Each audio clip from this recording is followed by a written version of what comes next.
Pesach, as it's known, is Zman Cherusenu, the time of our freedom. It's the time that the Jews were freed from Egypt, and it's the time that we celebrate and meditate and try to live out being free. Yet if you look at the way the holiday of Pesach is celebrated, it doesn't seem to be a very free time. It seems like there's a lot of stress and anxiety and a lot of mitzvahs and halachas and dinim of things that we have to do. And the question some ask is that what freedom really looks like? And there's a beautiful perspective from Chassidus.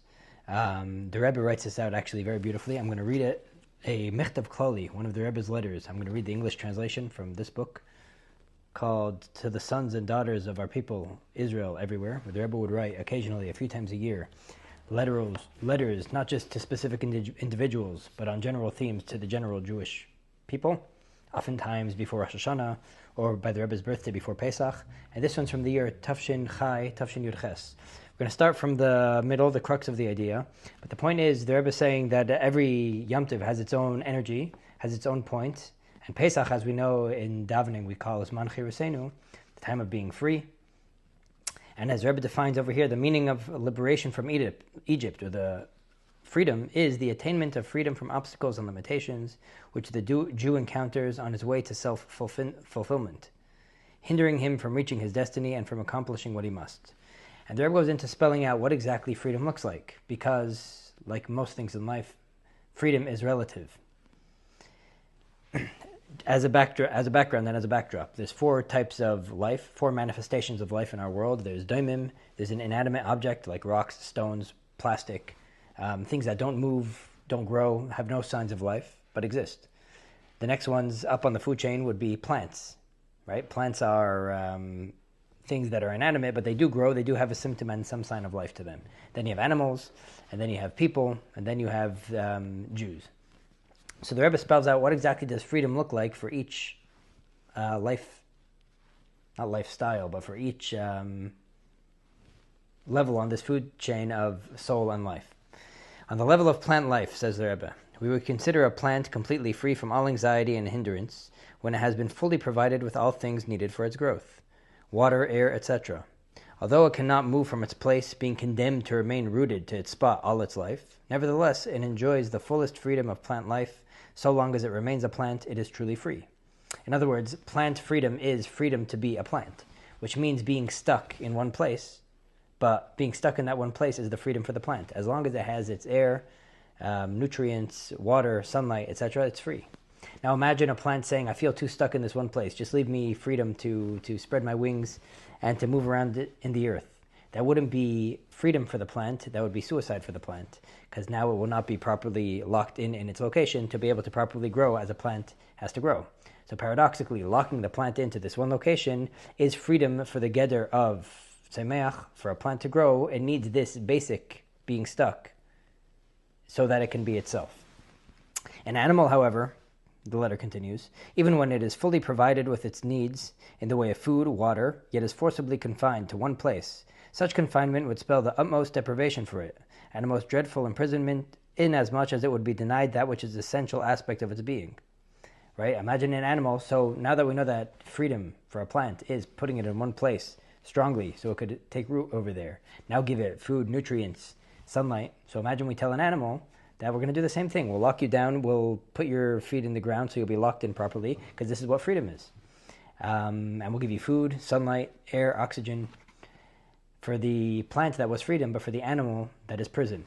Because the animal is not just semeach. Part of the animal's elevated expression of life is that it moves around.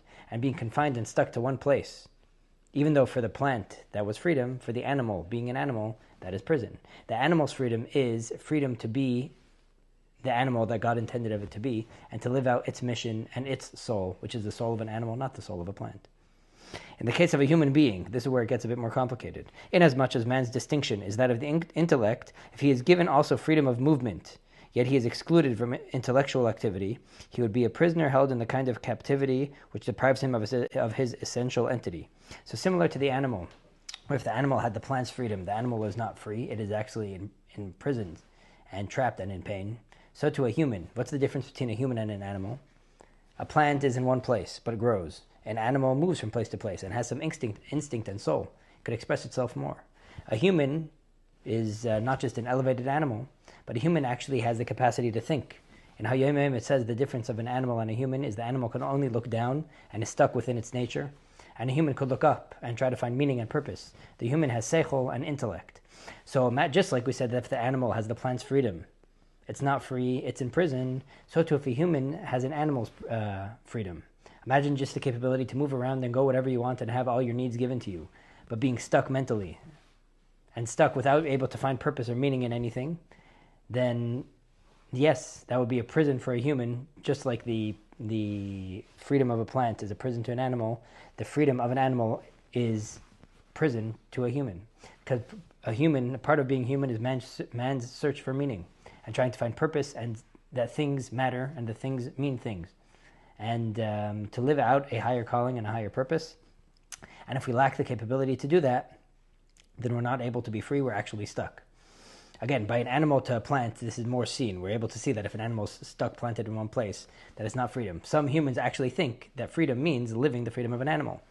But long term, this doesn't work, and the short-term sense of physical freedom fizzles out when they realize that we're just not human. And running from place to place, miserable, with an empty tank with the soul on empty, is not happy, it's actually prison. Likewise, in the realm of intellect itself, he who is capable of the highest intellectual advancements, yet is constrained to a life of childlike mentality. Surely this is the most painful restraint upon his true self, and if such a restriction be self-imposed, when a person dissipates his years, intellect, and capacities in pursuit of his physical needs and the gratification of the lower appetites to the exclusions of all else, surely such a self-imposed enchainment is, in many respects, even more dreadful and more tragic in its consequences. Again, what the Rebbe is saying over here is that even if someone is using their brains, but if they're using it just for basic crass things, and not actually living out their capabilities, then they're in prison, and possibly even in a worse prison because it's a self-imposed prison, and how sad to the true self. What's interesting that comes out so far in this letter is that oftentimes in order to live out true freedom, you need to go through a degree of prison for your lower self so that your higher real self could come out. Just like the plant needs to be stuck in one place in order to grow properly, a human with his intellect has to be able to control putting his focus on animalistic freedom, and the more he's able to control himself animalistically, the more his human self could actually flourish and be expressed. The letter continues. As for Jews, of whom each and every one possesses a divine soul, a veritable part of God above, which even while it is shrouded in the animal soul and confined in a clay frame, is yet inseparably bound to the Ein Sof, the infinite. Its impelling quest for true freedom and release from bondage is ceaseless and infinite. It cannot rest in one place. With each day, as the soul progressively rises higher by means of the Torah and mitzvahs, which brings it closer to the Ein Sof, it experiences a deep and innermost feeling that whatever state it has attained the day before has today assumed confines from which it must break loose in order to rise higher still. Now, just like you have the difference between the animal and the human, so too you have the difference between the human and the Jew. A human is able to use its intellect and be fulfilled, but a Jew needs connection with God. A Jew has a nefesh elikis, God consciousness, a spark of Hashem in him, and as long as that relationship isn't cultivated, then the Jewish Adam, the Jewish nekuda, that essence of the Jewish soul, is in prison.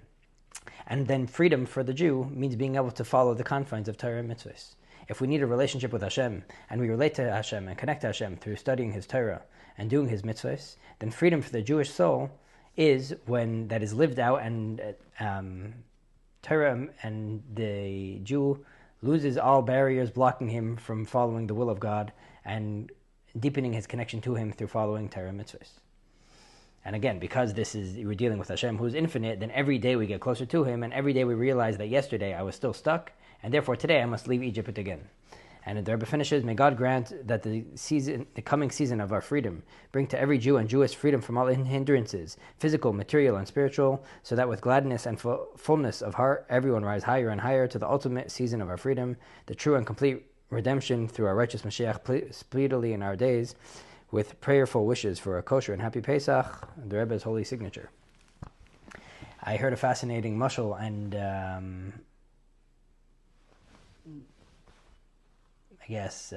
parable that helps bring out this idea of a guitar or a violin. What's freedom for the guitar and violin? Its strings are so wound, so stuck, so tight. Let it be loose. Let it be able to be free and loosen up its strings. Now that looks like that is again superficial freedom, just like the plant when it's not stuck in its actual location. That is not freedom, but that is suicide. So to over here, you're killing the guitar if you make the strings loose. They need to be properly wound, not artificially wound against what they really are, but wound to be what they really are, so that now they could be infinitely free to play beautiful music. In other words, freedom is defined by everything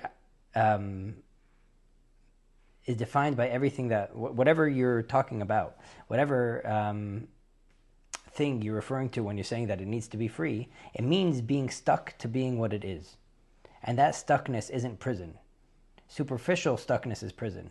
But being stuck in who you are and living that out is what freedom actually looks like. Right? Or again, another example would be that someone has certain medical conditions, or someone has certain DNA and predispositions. Does freedom mean not respecting those and trying to be something else? Or does freedom mean respect your teva, respect your nature, respect the medical conditions God gave you, respect the strengths and weaknesses God gave you, and when you stick to those confines that are really you, then that is your freedom. Because freedom means letting the real you come out. And sometimes, and usually, to let the real you come out means blocking the superficial you so that the deeper layers of yourself can come out more freely. So anyways, this is an important thing to think about and to meditate on and to try to live out more. To try to reframe our mind, what exactly does freedom mean? Freedom does not mean doing whatever you want. Freedom means living out your truest self. And even if that means needing to learn how to discipline yourself, well, someone to be really free actually needs to learn how to discipline themselves. These days in America, we've learned, or we see the importance of no, being able to tell ourselves no, to discipline ourselves so that we don't go out of whack. We don't let our lower halves take over, but that we're able to put proper boundaries for ourselves, for our children, for our students, to be able to let when we say no to the lower half, that is the beginning for the higher, saying yes to the higher half, and for our true souls to be able to come out and express themselves. And we should all have a kosher and freilich and Pesach, and a holiday, and a season, and a year of true freedom, culminating with the freedom for the entire Jewish people out of the exile with the coming of Mashiach b'meher b'yameinu.